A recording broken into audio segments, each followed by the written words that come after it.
Long ago, among mist-shrouded mountains and rivers that reflected the sky like mirrors, there lived a man named Ravi, a simple potter, with calloused hands but a pure soul. He lived with his wife Mira in a small, quiet mud house, where the smell of clay mingled with the aroma of tea and wet earth.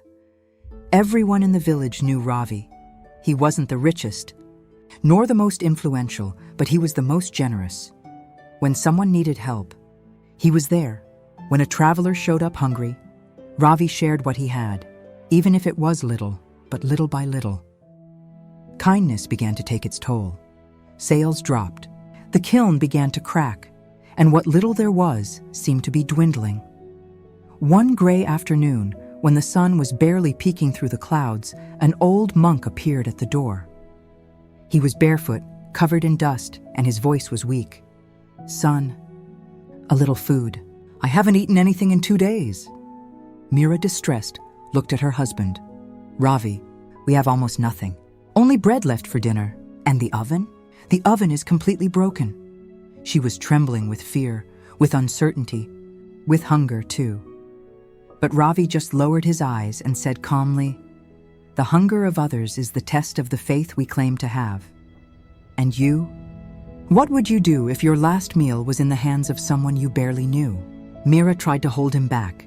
"If you give this bread, what will we eat tomorrow? Who will take care of us?" But Ravi replied calmly, without anger, "He who feeds the hungry never sleeps empty of soul." Even so, her heart was heavy. As he carried the plate to the monk, fear followed him. The fear only those who have been hungry know. The old monk ate slowly. After finishing, he washed his hands and looked at Ravi with serene eyes. "Son, your compassion has chosen you. Do not reject what fate will hand you." From his bag, the monk removed a small clay bell, simple, light, but with an energy that seemed alive. "This bell is not made of ordinary clay. Ring it only when your heart doubts God's goodness." And before Ravi could ask more, the old man disappeared into the shadows of the road, as if the wind had carried him away. That same night, rain came like never before.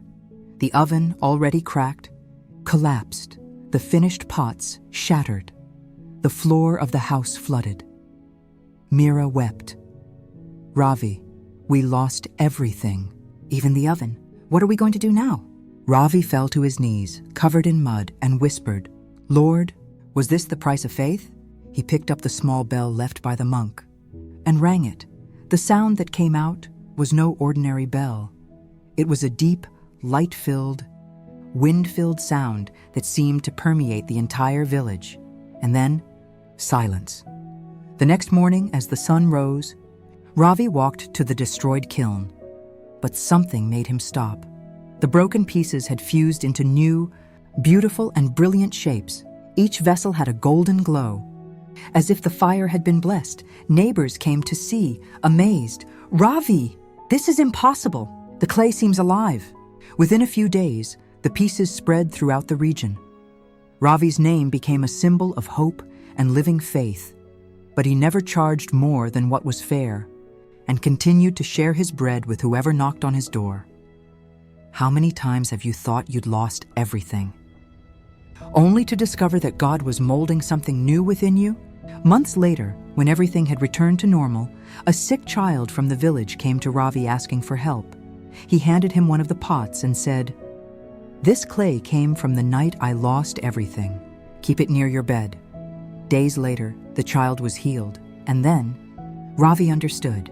The bell, the oven, the clay, it wasn't about wealth, it was about transforming pain into faith, hunger into compassion, clay into a miracle. Over time, Ravi grew older, but the bell remained, hanging on the wall. A reminder that the strongest faith is the one that remains even when everything breaks.